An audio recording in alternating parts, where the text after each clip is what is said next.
I think one of the key things that we bring on the table for a lot of our clients is understanding where they are Yeah, and where they want to be in the next sort of 5 to 10 to 15 to even 20 years down the time frame, right? And so understanding the whole property journey and bringing that um, in a nice coherent manner. We do financial modeling of the client's profile, and so that's what really is the gist of the value we bring on the table. And so of course, when we first talked about while you had two properties, I was still classifying you as the first time investor. And you'd be like, but I have two properties, why are you classifying me as first time investor? I'd be like, yes, you have two properties, but number of properties do not dictate yeah, where you are in the journey, right? And I'm super proud of the transition that has happened, right? As to where you were 2 years ago, and still remember those words when we first talked, that must have lost, so much in the opportunity cost. And, I want to be that person, who has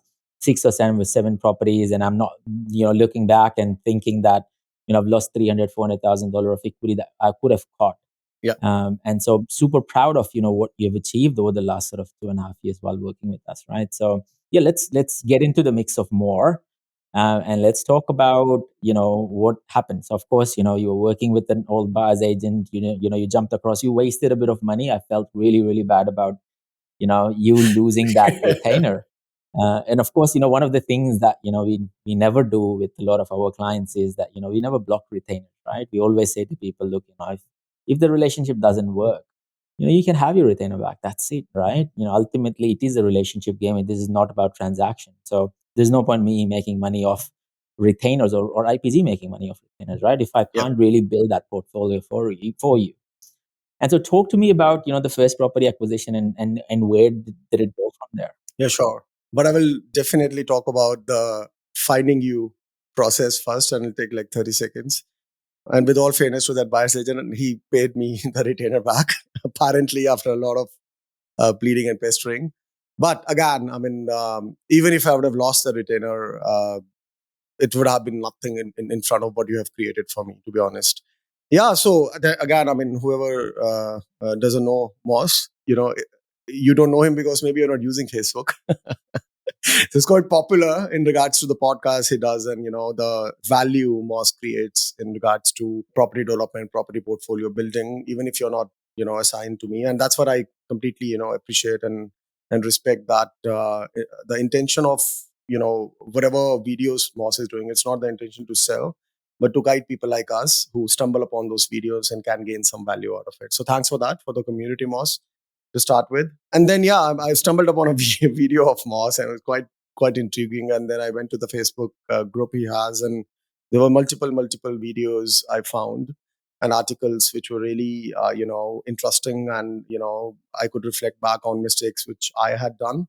And I got on a call with Moss. I remember we had a Zoom conversation. Sorry for that. I was on a car and we were talking about it, and then apparently I came home. I saw him face to face, and we had the conversation. And the thing which won me was the proactiveness which Moss talked through, and that was my, I would say, thing I was looking for. In the sense that it's not about one property; it's all about strategizing together with you to, build a property portfolio, right? And that was theory, but it's practically actually implemented. So when we kicked off, I think the first property we bought was in Adelaide. And I remember my conversation was like, I'm coming from Sydney. I was like, who goes to Adelaide, right? And now I'm seeing that, who all go to Adelaide and how much growth that property has gotten. So that was the first property was in Adelaide. And I think back to back in like 2 months or so, we bought another property which was out of auction. Very difficult times, by the way, guys. So not current times wherein the properties are going on auction and you can still buy it off. And because of the relationship, I think Moss's team has.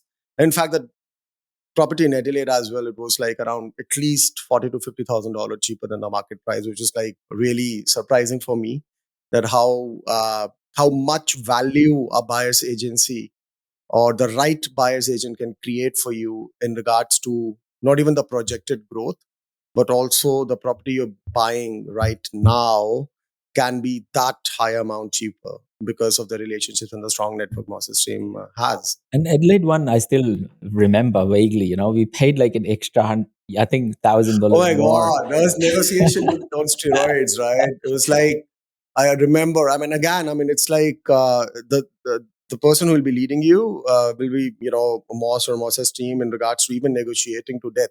Like literally, you cannot, okay, you cannot negotiate. So you are buying it, you're spending, you're picking, you're actually, pulling out your wallet out of your pocket and paying cash. So you should be, really worried about it. But you'll find Moss even more, going to an extra extent to negotiate. And that property is 500K, 1,000, because I think apparently the real estate agent told Moss that anything about 500K would be okay, right? And bear in mind, I mean, when I did my research in regards to the sold properties in that suburb, they were going around 540, 550, and it was like a no brainer, right?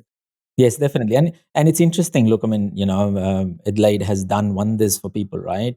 I was investing in Adelaide at the same time in the suburbs that you are investing in. So, a lot of the clients were following a very similar trajectory to yours, right? And so you talk about that particular suburb right now in Adelaide, and you are looking at, properties well above 600, 650, at that sort of price point right now, right? So it's crazy. And you were sitting on like 1,000 square meter block. Right? It's a massive block, Yeah, which is 970, 980. Yeah. yeah, which is unheard of, right? And so, yeah, and so that was the first property.